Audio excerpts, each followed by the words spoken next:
Assalamualaikum warahmatullahi wabarakatuh. Salam sejahtera. Bertemu lagi dengan saya di channel Jeritan Misterius.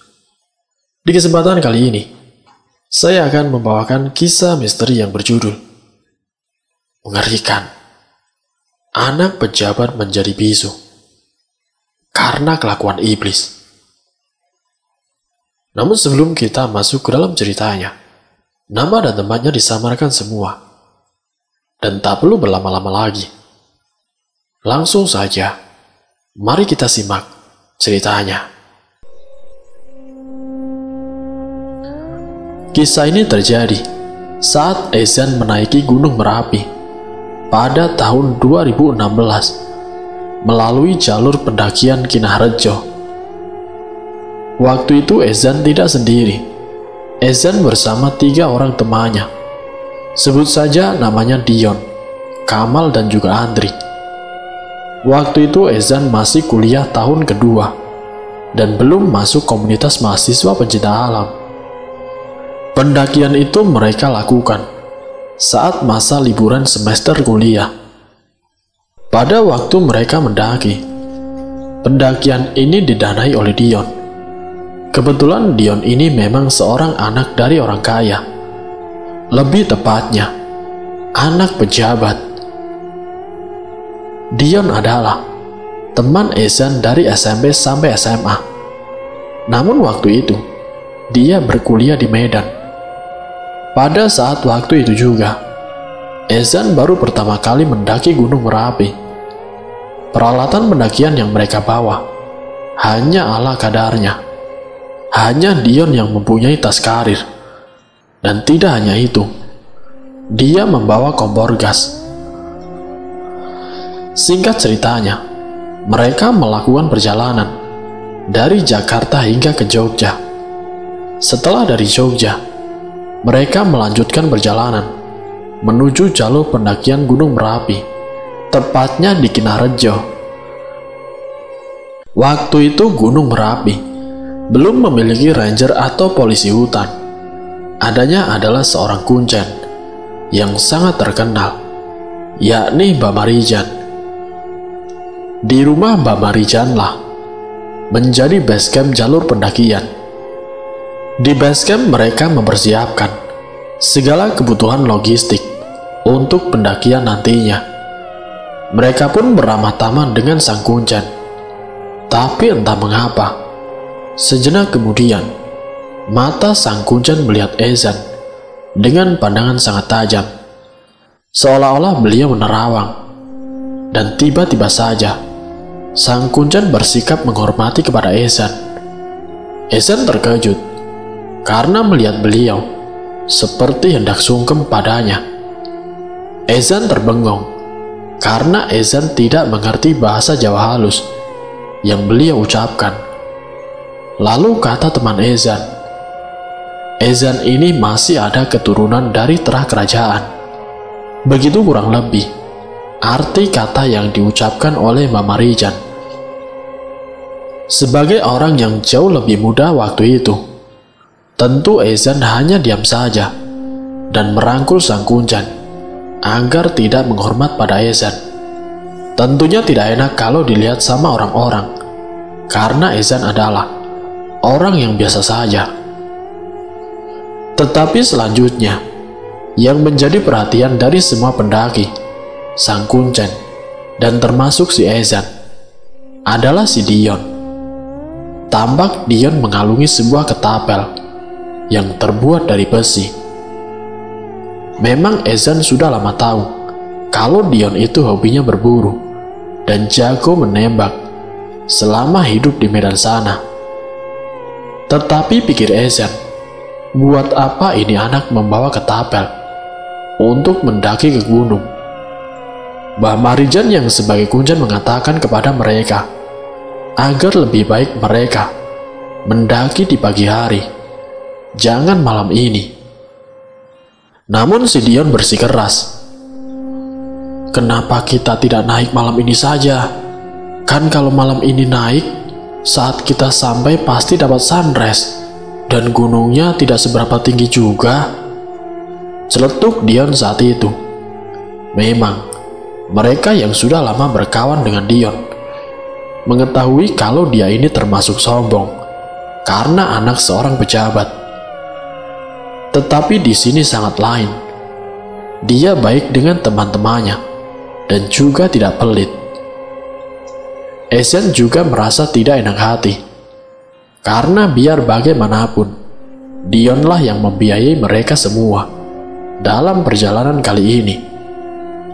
Tetapi Eisen lalu mencoba memberanikan diri untuk memberikannya pengertian. Gini, kita di sini kan belum tahu medan, apalagi Mbak Marijan ini sosok kuncen di sini, yang mana beliau tahu persis kondisi alam yang ada di sini. Kalau beliau bilang jangan naik malam ini, lebih baik kita tidak naik malam ini, ujar Eisen setengah berbisik kepada Dion. Dan untunglah akhirnya, setelah Eisen membujuk, Dion mau menuruti sarannya untuk mengikuti anjuran sang kuncen. Mereka pun berniat untuk mendaki di pagi hari. Lalu singkat cerita di malam itu, mereka pun beristirahat di base camp rumah Mbak Marijan dengan tidur yang cukup nyenyak. Pagi harinya, tepat di hari Rabu, mereka terbangun di base camp rumah Mbak Marijan. Setelah itu mereka bersih-bersih lalu sarapan. Dan singkatnya sekitar jam 7-8 pagi, mereka mulai pendakian Gunung Merapi di jalur Kinarjo. Tidak lupa mereka pun berpamitan dan mengucapkan terima kasih kepada Mbak Marijan. Namun pada saat berpamitan, Mbak Marijan berpesan, "Di atas kalian hati-hati ya, jangan sembarangan, jangan kurang ajar, harus jaga sikap." Namun pada saat itu, Dion seolah-olah mengabaikan kata-kata Mbak Marijan.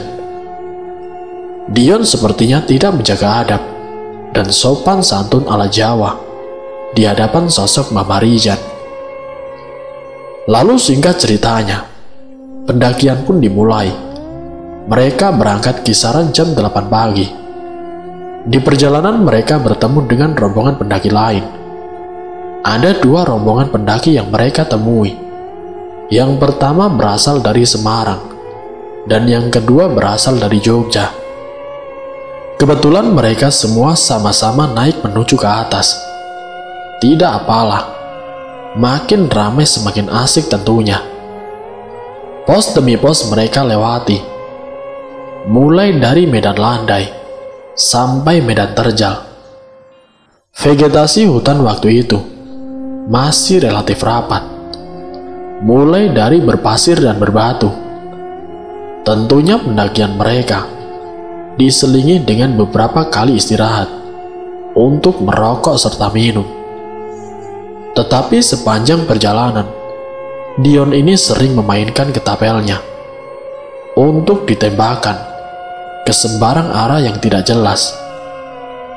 Ia berharap ada burung atau binatang yang terkena tembakan ketapelnya.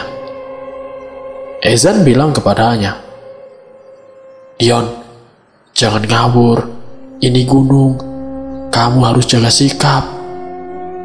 Tetapi dia justru malah marah kepada Eisen. "Apaan sih lo? Percaya banget sama mistis?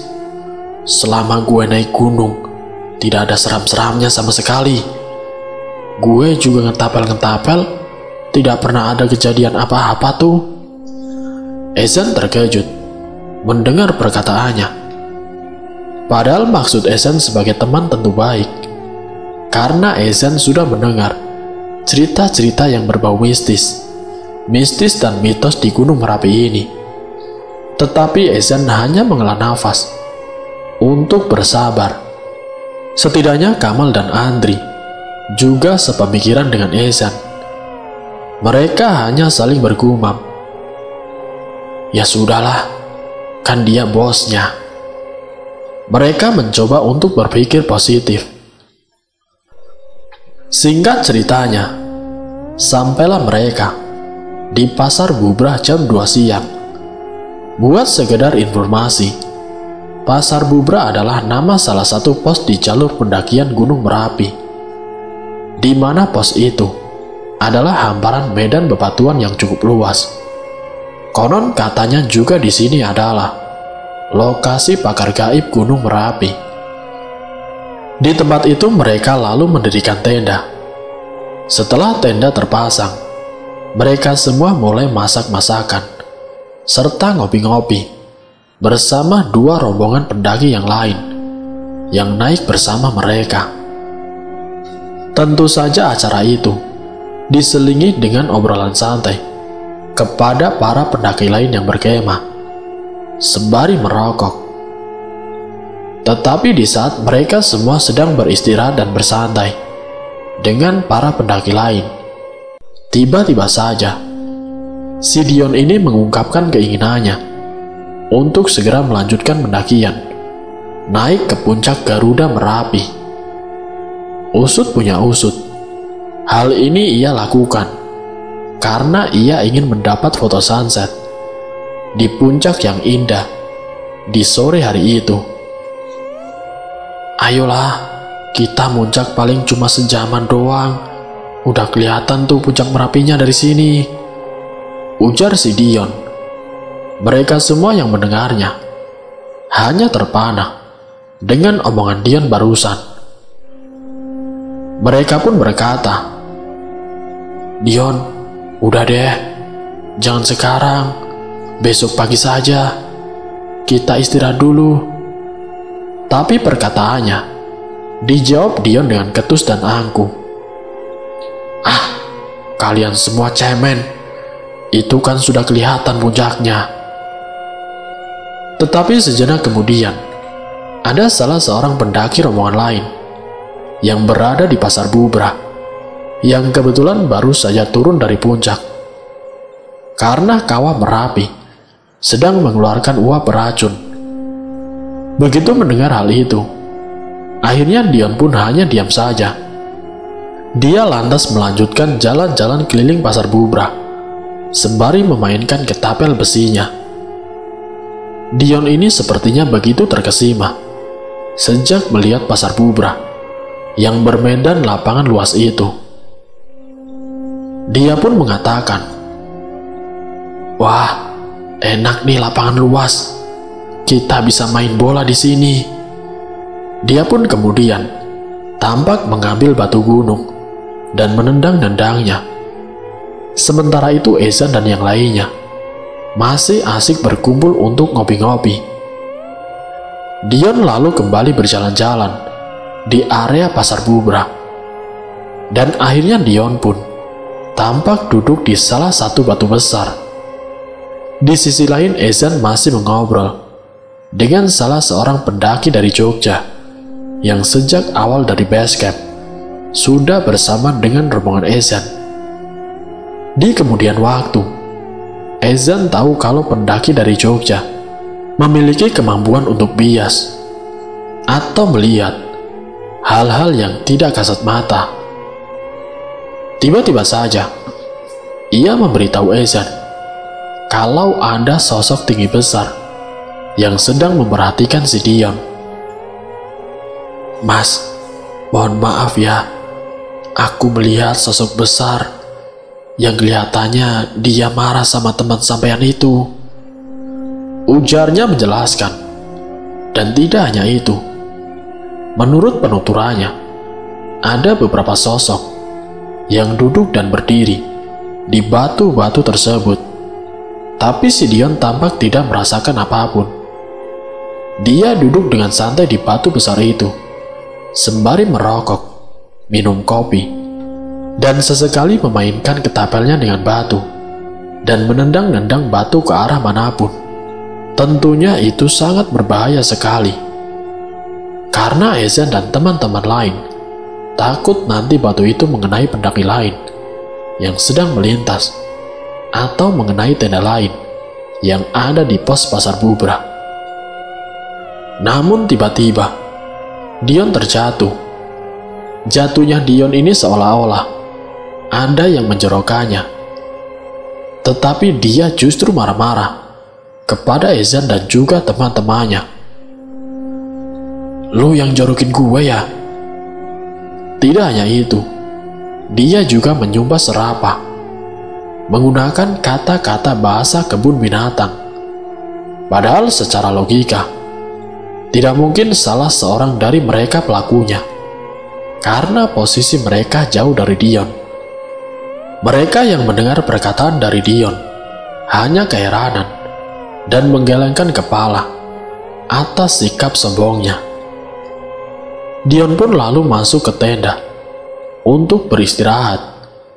Lalu waktu maghrib pun tiba. Mereka semua sholat maghrib. Tetapi si Dion justru tidak melakukan sholat maghrib dan malah asik memainkan ketapelnya. Tapi Ezan dan yang lainnya memilih untuk menghiraukan hal itu. Setelah sholat maghrib, mereka semua mengobrol ngalor ngidul dan ketawa-ketawa untuk bercerita masa-masa dulu. Dion juga mulai bergabung untuk berkumpul. Mereka melakukannya sembari ditemani makan malam yang dibuat bersama. Ezan dan teman-temannya tentu terkejut, terbangun merasakan hembusan angin kencang di malam hari. Tapi yang bikin Ezan bingung, ternyata Dion tidak tidur. Dia masih duduk di depan tenda. Ezan pun bertanya kepadanya, "Kenapa nggak tidur, bos?" Dia lantas menjawab, "Gue tidak bisa tidur kalau belum ada binatang yang terkena selepetan gue." "Astagfirullah," Ezan ucapkan secara kompak bersama teman-teman di tenda. Yang mendengar Dion berkata begitu, Ezan kembali teringat kalau tadi sore saat mengobrol dengan beberapa pendaki rombongan lain, banyak pendaki yang kesal melihat tingkah laku tenginnya si Dion. Mereka mengatakan, "Mas, temannya itu belagu amat sih kalau ngomong bahasa Indonesia mulu." Tapi di sisi lain, ada juga pendaki cewek yang suka sama Dion. Dion ini memang sosoknya tinggi besar, ganteng serta rambut gondrong sebau, mirip dengan artis. Ezan mencoba memberi saran kepada Dion. "Dion, lo itu jangan begitu. Kita ini ada di area yang disakralkan." Namun dia justru membalas, "Alah, lu apaan sih? Kebanyakan nonton film horor lo. Gue ini sudah naik gunung berkali-kali, dan di sana gunung tidak ada seram-seramnya sama sekali." Mendengar balasan Dion, Ezan hanya bergumam dalam hati, "Ah, sudahlah, lanjut tidur saja." Dan pada akhirnya, Dion pun tidur juga. Mungkin karena tidak ada teman, atau mulai mengantuk dengan sendirinya. Ia masuk tenda dan selanjutnya tertidur. Sementara Ezan masih berusaha untuk tidur, karena sejak tadi hanya tidur-tiduran ayam. Tetapi tidak lama kemudian, Ezan mendengar suara seperti orang menggerang. Ezan pun bangkit dari tidurnya, melihat kalau sumber suara itu berasal dari Dion. Di dalam tidurnya, dia mengigau dan mencekik lehernya sendiri. Dia teriak-teriak minta ampun. Dan di sela-sela suara Dion, terdengar suara yang amat keras dan lantang. "Ngalih, ngalih, ngalih kui, pergi kamu. Kamu kurang ajar di sini. Saya mau anak ini tinggal di sini sama saya untuk menerima hukuman atas perbuatannya." Lantas beberapa pendaki yang lain ada yang berdatangan ke tenda Ezan.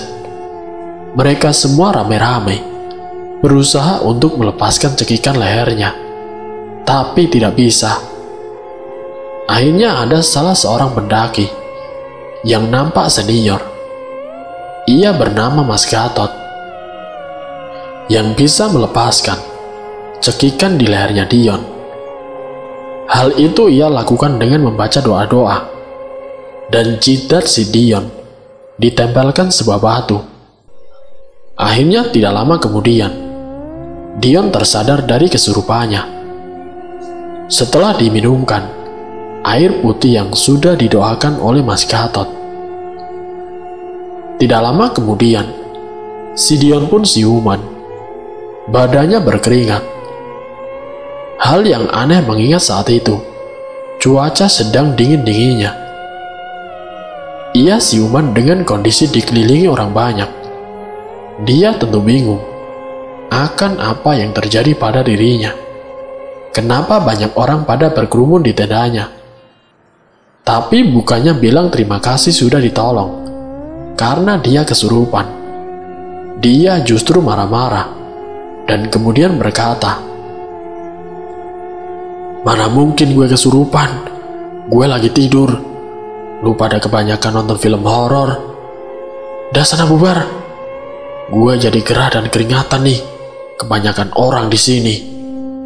Mendengar hal itu, tentu saja Mas Gatot dan para pendaki rombongan yang lain sangat kecewa dengan perkataan si Dion. Akhirnya mereka pun membubarkan diri menuju tenda masing-masing untuk melanjutkan tidurnya. Sementara itu Ehsan, Kamal, dan Andri sempat mengobrol sebentar di luar tenda. Mereka mendiskusikan perihal evaluasi masalah kelakuan si Dion. Ehsan dan teman-temannya tentu merasa malu atas perbuatannya di area Pasar Bubrah. Tetapi pada akhirnya, mau bagaimana lagi? Karena biar bagaimanapun, dialah yang membiayai perjalanan mereka saat ini. Saat Ehsan melihat ke dalam tenda, si Dion tertidur dengan pulas, bahkan sampai ngorok. Mungkin dia capek sekali. Akhirnya setelah merokok satu batang, Ehsan langsung masuk tenda dan mencoba untuk tidur. Tetapi saat Ehsan hendak benar-benar tertidur, kira-kira jam 1 dini hari, tiba-tiba saja terdengar suara gamelan yang beralun dengan indahnya. Tapi tidak hanya itu, ternyata suara gamelan itu juga diiringi suara derap langkah kaki kuda yang berjumlah sangat banyak. Sontak Ehsan yang mendengar suara itu terbangun dan keluar dari tenda. Rupanya dari tenda sebelah. Kamal juga keluar. Rupanya ia juga mendengar. Kemudian Ehsan dan Andri melihat ada rombongan pasukan berkuda muncul dari arah pohon besar di bawah pinggiran Pasar Bubrah. Para pasukan itu menggunakan pakaian zaman kerajaan dulu. Di barisan terdepan, ada seperti sapi yang menarik gerobaknya. Di belakangnya ada kereta kuda yang berjalan. Ada juga perempuan-perempuan yang membawa nampan yang berisi bunga dan menebar-nebarnya. Rombongan itu berjalan, diiringi suara gamelan yang juga terdengar. Sementara sang pemimpin rombongan itu tampak memegang tombak di tangan kanannya, sementara tangan kirinya menunjuk ke arah Ehsan dan Kamal. Entahlah, waktu itu Ehsan berpikir, apakah ini hanya halusinasi atau sekedar bermimpi? Tetapi sepertinya semua terasa nyata. Entah apa yang diucapkan oleh rombongan itu, Ehsan tidak mengerti. Dan mengapa Ehsan bisa melihat? Setahu Ehsan dulu memang Ehsan bisa melihat hal-hal yang tidak kasat mata. Tetapi mata batin Ehsan sudah ditutup oleh orang pintar. Ehsan hanya bisa menunduk, sembari kedua tangan Ehsan diangkat, bermaksud mohon ampun, meminta maaf di atas kepala. Ehsan berpikir, apakah jangan-jangan peristiwa ini ada hubungannya dengan perilaku yang dilakukan oleh teman Ehsan yaitu si Dion. Untungnya tidak lama setelah itu, rombongan kerajaan itu melewati tenda mereka dan pergi menghilang. Ehsan dan Kamal yang masih keheranan dan tentunya juga takut, memutuskan untuk kembali melanjutkan tidurnya. Namun belum lama Ehsan tertidur, si Dion tiba-tiba ia kesurupan lagi. Dan kali ini tingkahnya seperti orang yang tengah diborgol tangannya. Dia lalu berlari keluar tenda sambil mengucapkan kata ampun. Ampun, ampun, ampun Nyai, ampun Eyang. Suaranya menjerit dan tidak karuan. Dion menangis. Mendengar itu sontak Eza dan semua pendaki yang sedang tertidur di tenda menjadi terbangun, termasuk dengan Mas Gatot. Tidak lama kemudian, Mas Gatot keluar dari tenda dan mengejar si Dion dan berhasil ditangkap sebelum ia menuju ke pinggir jurang. Saat menangkap Dion sendiri, Mas Gatot sampai berguling-guling di tanah. Energi mereka benar-benar habis malam itu karena mengurusi si Dion yang kesurupan. Si Dion pun akhirnya bisa disadarkan oleh Mas Gatot. Kejadian menyadarkan itu berlangsung sampai 1 jam lamanya. Mas Gatot juga dibantu oleh Ehsan, Kamal dan Andri, serta para pendaki yang lain yang ikut berdoa, membacakan ayat-ayat kitab suci Al-Quran yang mereka hafal. Begitu Dion tersadar, lagi-lagi dia keheranan mengapa dia sudah dikerumuni banyak orang. Namun begitu Ehsan menjelaskan kalau dia kesurupan lagi, dia pun membantah kalau dia sedang tidur enak di tenda.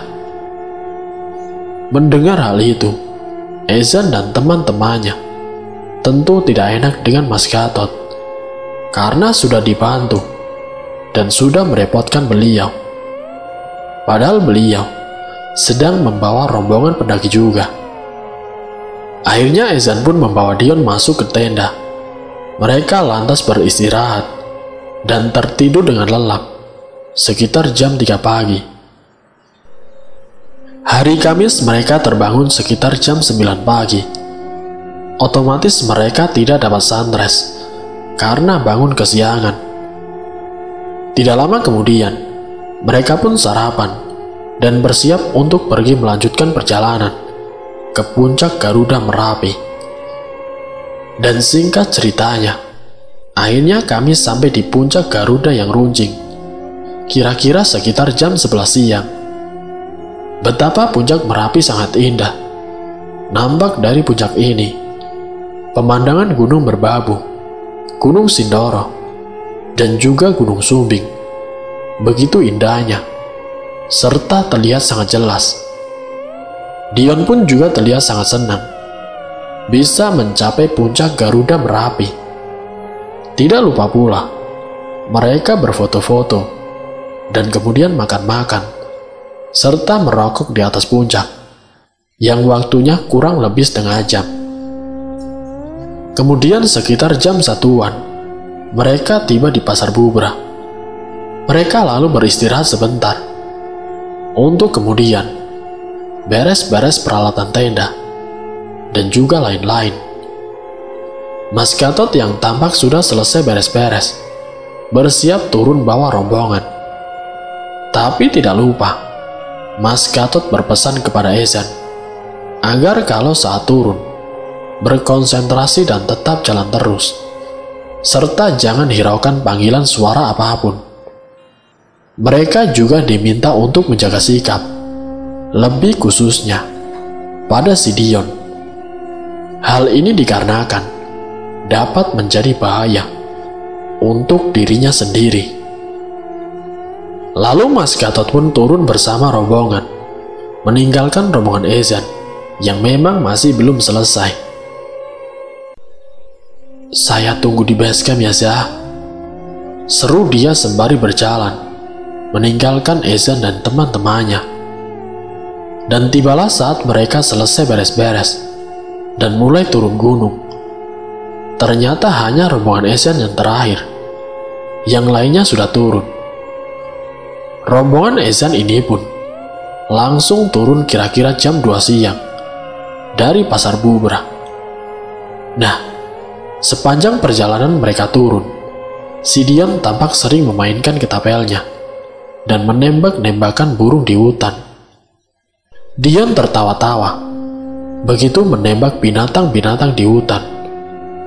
Sampai akhirnya, mereka masuk kawasan hutan patuk alap-alap. Dan masih saja Dion menembak-nembak dengan ketapelnya. Akhirnya tembakannya mengenai sasaran seekor burung yang tengah bertengger di sebuah pohon. Dan burung itu pun terjatuh. Ezan sontak marah-marah atas kelakuan si Dion. Ezan pun bilang kepada Dion, "Lu cari burung itu. Kalau burung itu mati, lu harus makan dagingnya. Tidak boleh dibiarkan menggeletak di hutan." Tentu karena Ezan masih kepikiran akan hal itu, Ezan memilih untuk mencari sendiri burung itu. Ezan pun bergegas turun ke tanah yang lebih rendah sendiri untuk mencari bangkai burung itu. Dan saat Ezan tengah mencari, Ezan melihat ada sosok bapak-bapak yang tengah memakai caping berdiri di samping pohon.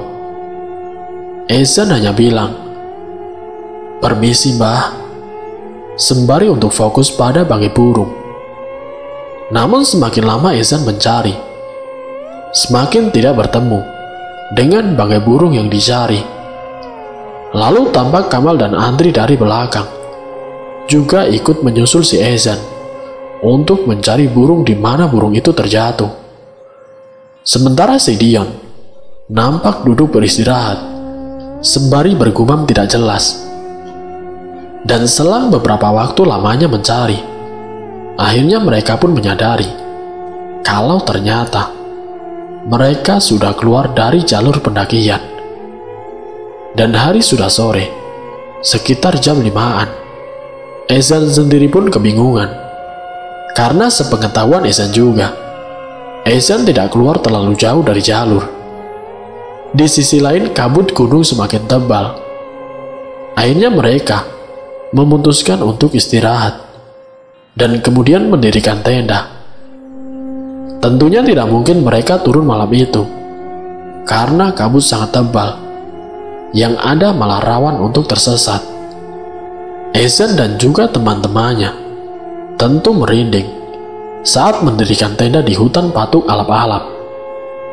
Bukan karena cerita mistisnya hutan itu yang pernah mereka dengar, melainkan tingkah lakunya si Dion yang tidak bisa mereka kontrol. Sempat mereka berdebat sengit karena kelakuan si Dion. Di sekeliling tenda mereka terdapat pohon-pohon besar semua. Ezan hanya berdoa dalam hati agar diberi keselamatan. Lalu singkat cerita, saat hari mulai gelap, mereka pun makan malam dan ngopi-ngopi sembari mengevakuasi kenapa mereka bisa keluar dari jalur itu. Namun akhirnya, perdebatan mereka berganti topik pembicaraan yang ringan-ringan seputar pendakian mana saja sudah mereka lalui. Si Dion bicara tetap dengan kesombongannya. Dia bercerita pengalaman dia berburu waktu di Medan. Suasana malam itu mencekam, tapi cukup hangat karena mereka menyalakan api unggun dari ranting-ranting kayu yang sudah patah. Ezan sempat melihat penampakan sosok orang berjubah tinggi besar di balik pohon besar. Tapi Ezan diam saja, tidak mengatakannya pada yang lain. Ezan memilih untuk melanjutkan merokok, kemudian minum kopi. Dan tiba-tiba saja, Dion membuka topik lain pembicaraan. "Semalam itu gue dikerumunin orang-orang. Apa benar kalau gue kesurupan?" Ezan dan teman-temannya yang lain saling berpandangan. Kamal pun berkata, "Iya, lu kesurupan kemarin." Ezan yang merasa sudah malas berdebat memilih untuk merokok. Dan benarlah dugaan Ezan, Dion masih berkukuh untuk tidak percaya kalau dia kesurupan pada malam itu. Yang ia rasakan hanyalah tidur nyenyak di tenda, dan begitu terbangun dikelilingi banyak orang. Lalu tidak lama setelah pembicaraan itu, mereka semua memutuskan untuk masuk ke tenda. Lalu saat tengah malamnya, sesuatu terjadi. Waktu itu Dion tertidur di ujung tenda, Andri sebelah Dion. Kamal tidur di luar tenda dengan menggunakan sleeping bagnya, dan Ezan sendiri tertidur di depan pintu tenda. Tiba-tiba saja terdengar kalau tenda mereka ada yang menggaruk-garuk. Mungkin saja binatang buas, tetapi anehnya tidak ada suaranya. Dan tidak lama kemudian, Andri yang berada di samping Dion melihat ada wujud tangan besar berbulu dengan kuku yang sangat panjang sekali. Dan tiba-tiba tangan itu menarik si Dion.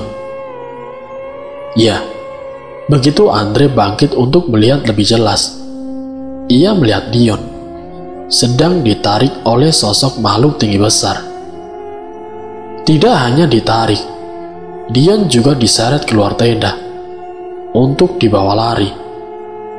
Andri berteriak, tapi tidak bisa menggapai badan si Dion yang ditarik oleh makhluk tinggi besar itu.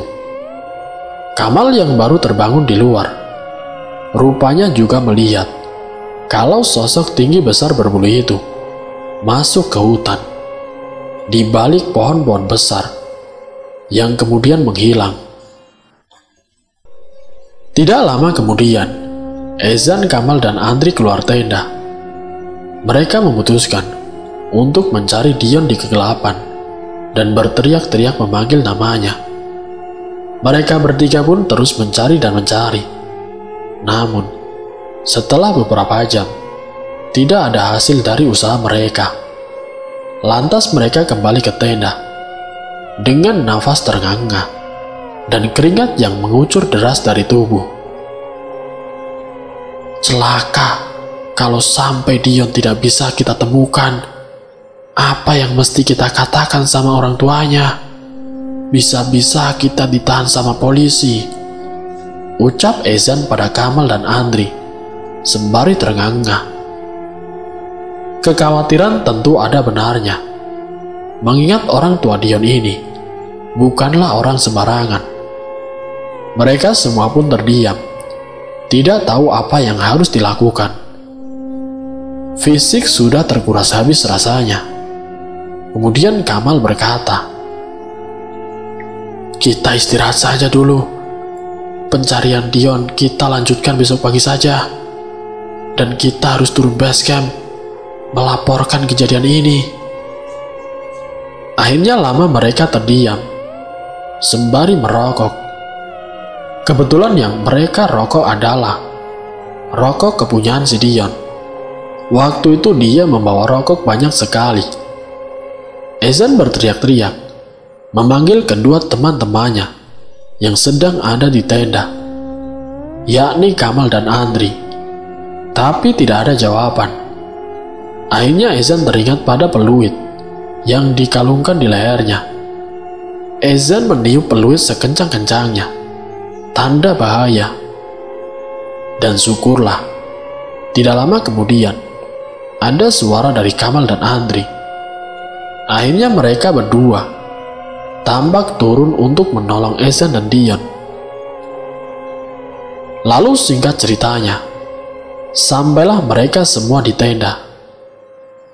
Dion mereka masukkan ke dalam tenda dan diberi minuman hangat oleh Andri. Selanjutnya Dion pun tertidur dengan pulas. Ezan tidak bisa berkata apa-apa karena badan Ezan capek sekali. Untuk makan pun Ezan tidak berselera. Yang ada hanya ingin minum dan juga merokok.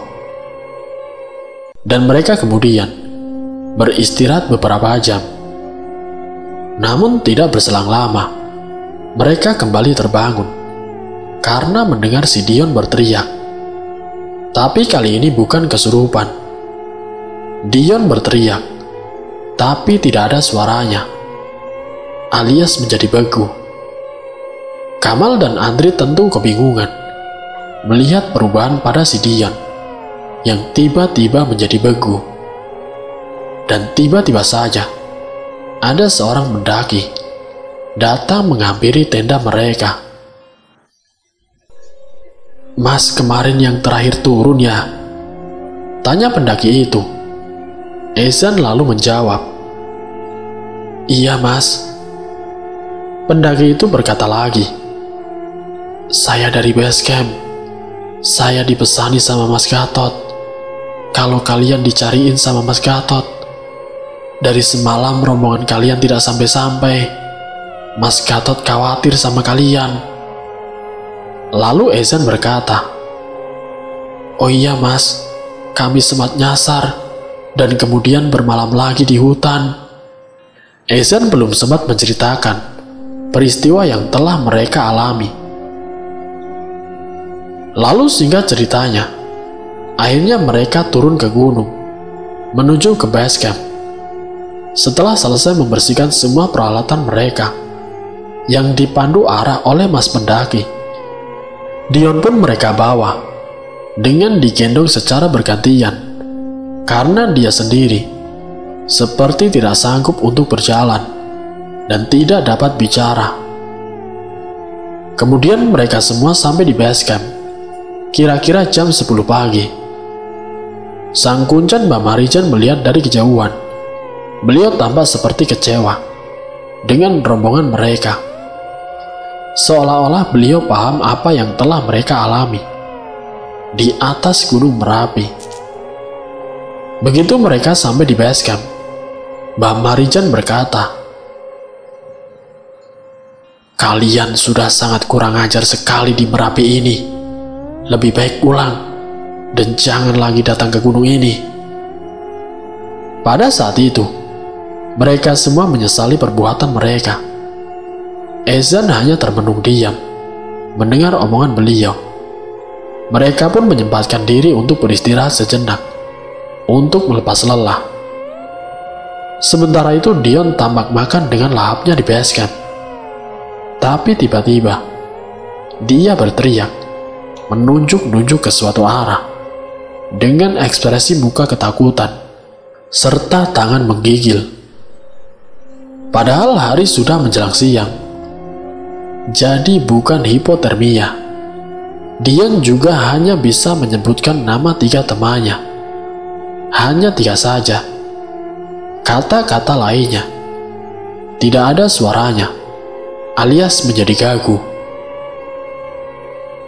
Akhirnya mereka memutuskan untuk pulang ke Jakarta.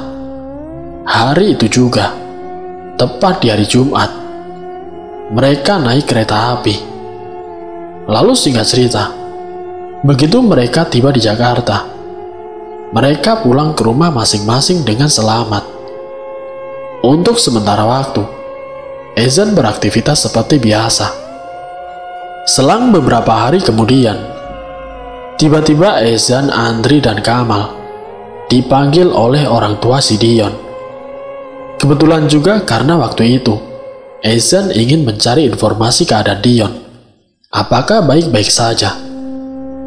Begitu mereka semua tiba di rumah Dion, orang tuanya pun menyatakan kepada mereka mengapa Dion tidak bisa berbicara.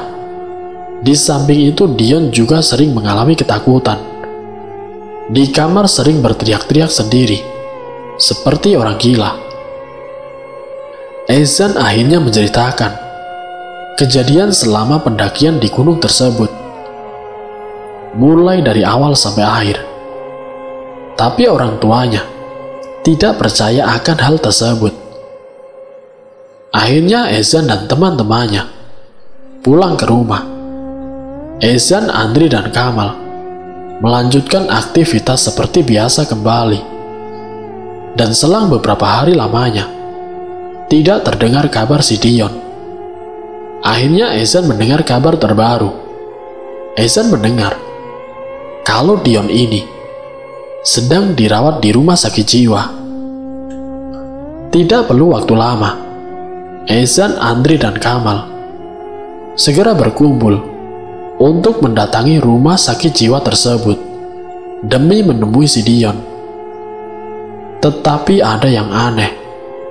Ketika si Dion membuka bajunya, minta digarukin punggungnya yang gatal, Ehsan melihat punggungnya penuh dengan baretan, seperti habis dicakar. Ehsan mengobrol dengan salah seorang keluarganya si Dion. Ternyata selama ini, keluarga si Dion telah berobat ke beberapa orang pintar. Tapi si Dion tidak kunjung sembuh dari penyakit gagunya. Sampai akhirnya, Dion direkomendasikan oleh seorang psikiater untuk dirawat di rumah sakit jiwa yang ada di Jakarta. Akhirnya Ehsan pun mencari akal bagaimana cara mengobati si Dion. Ehsan teringat pada Mas Gatot yang waktu itu pernah mengobati si Dion saat dia kerasukan. Kebetulan juga sewaktu mengobrol, Ehsan mendapat nomor telepon komunitas Mas Gatot. Singkat ceritanya, setelah beberapa upaya yang dilakukan, Ehsan pun berhasil menghubungi Mas Gatot. Dia ditelepon. Ehsan menceritakan dari awal kabar Dion, dari dia sakit, masuk rumah sakit jiwa, hingga luka bekas cambukan di punggung Dion. Mas Gatot mengatakan kalau bisa setiap seminggu sekali atau 2 minggu sekali diadakan selamatan di rumah Dion dengan mengundang anak yatim sampai 40 orang. Mas Gatot juga berpesan kalau sedang berlangsungnya pengajian, Ehsan harus mengecek punggung Dion secara berkala. Pesan tersebut tentu segera Ehsan sampaikan kepada keluarga Dion. Dan kali ini keluarga Dion, entah percaya atau tidak, menyanggupi syarat-syarat itu. Dengan harta yang mereka miliki, bukan hal sulit tentunya untuk menggelar acara seperti itu. Singkat cerita, acara pun rutin digelar sesuai dengan petunjuk dari Mas Gatot. Ehsan, Kamal, dan Andri juga rutin menjenguk si Dion di rumah sakit jiwa untuk melihat luka-luka dan beset di punggungnya. Dan anehnya, setelah beberapa kali menjenguk, Ehsan dan teman-temannya keheranan kalau beset luka-luka di punggungnya perlahan menghilang satu persatu. Tentu Ehsan dan juga kawan-kawannya melihat secerca harapan. Ehsan dan kawan-kawannya juga berdoa, mudah-mudahan si Dion bisa normal seperti sedia kala. Proses kesembuhan Dion ini hampir setahun lamanya. Selama proses penyembuhan itu, Dion juga dibantu oleh omnya dengan metode pengobatan menggunakan air kelapa muda. Waktu terus berjalan. Setelah bekas-bekas cambukan di punggungnya menghilang, Dion sudah bisa berbicara dengan normal. Ehsan dan teman-temannya lalu datang mengunjungi si Dion ke rumahnya dan mengobrol dengan Dion serta orang tuanya. Akhirnya orang tuanya berterima kasih kepada mereka bertiga yang telah menolong anaknya dan meminta maaf kepada mereka bertiga karena mereka merasa tidak mengajarkan anaknya tentang etika dan juga tata krama. Di balik kesuksesan karirnya, orang tuanya merasa gagal mendidik anaknya tentang sopan santun. Lalu singkat ceritanya, Dion mengucapkan terima kasih kepada Ehsan, Kamal, dan Andri. 1 tahun setelah Dion sembuh, kebetulan mereka berempat berkumpul bersama untuk sekedar reuni. Waktu itu Ezan ajak Dian bercanda dengan mengatakan, "Lu masih mau naik gunung lagi dengan kita-kita nggak?" Dian lalu mengatakan, "Ya masih lah, apalagi sama kalian. Kecuali satu, gunung yang gue tidak mau mendaki, yaitu Gunung Merapi." Ezan, Kamal, dan Andri bengong sejenak sebelum akhirnya mereka tertawa bersama. "Ya sudahlah, tidak usah dibahas lagi tentang gunung itu. Mari kita makan dulu. Kebetulan kita lapar nih," jawab Ezan. Kejadian itu dijadikan pelajaran untuk kita semua. Sopan santunnya harus tetap dijaga dimanapun kita berada, karena kita ini hidup berdampingan dengan alam gaib. Kita tidak boleh seenaknya sendiri, apalagi bertutur kata yang tidak pantas di tempat orang. Dian yang mendengar perkataan dari Ezan menundukkan kepalanya. Ia merasa bersalah atas kejadian tersebut. Semoga dari cerita ini bisa menjadikan pelajaran untuk kita semua. Wassalamualaikum warahmatullahi wabarakatuh.